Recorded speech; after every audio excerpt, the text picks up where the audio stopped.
Thank you, Mr. Chairman. My colleagues on the other side of the aisle profoundly misunderstand this bill. They accuse us of somehow targeting transgender youth. Nothing could be further from the truth. We are protecting these vulnerable children. And we're protecting from their families, from the kind of cynical manipulation that's embodied in this statement, would you rather have a live son or a dead daughter? But if gender-denying treatments are half as wonderful as my Democrat colleagues seem to think they are, then they should have no problem with this bill either, because all this bill does is gives those parents and their families the opportunity to sue for damages if they are harmed. And if there are no damages, no lawsuit.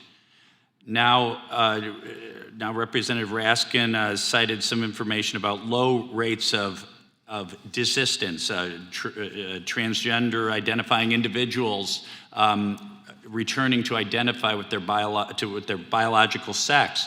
That is based on a study published in the Journal of Pediatrics with early transition of children, social transition of children age 6 to 7, and then looking at them 5 years later.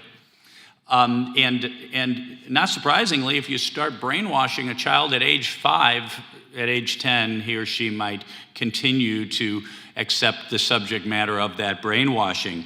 The 11 studies that I cited earlier, where on average 75 to 98% of children who identify as transgender before puberty, after puberty identify as their biologic sex, the sex God made them, that is the children who are not aggressively transitioned. Yes, once the transgender industrial complex gets a hold of these poor children, heaven knows how poor their outcomes will be. One of my colleagues referred to puberty blockers as non-invasive, and another used the word reversible.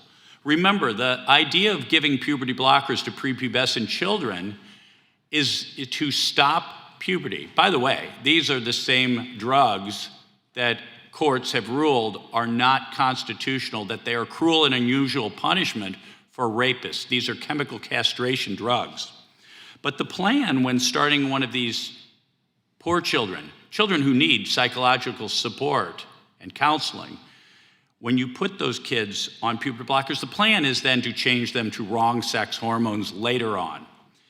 And that course of therapy results in issues with fertility, sexual health, bone development, urogynecologic complications, metabolic and cardiac complications.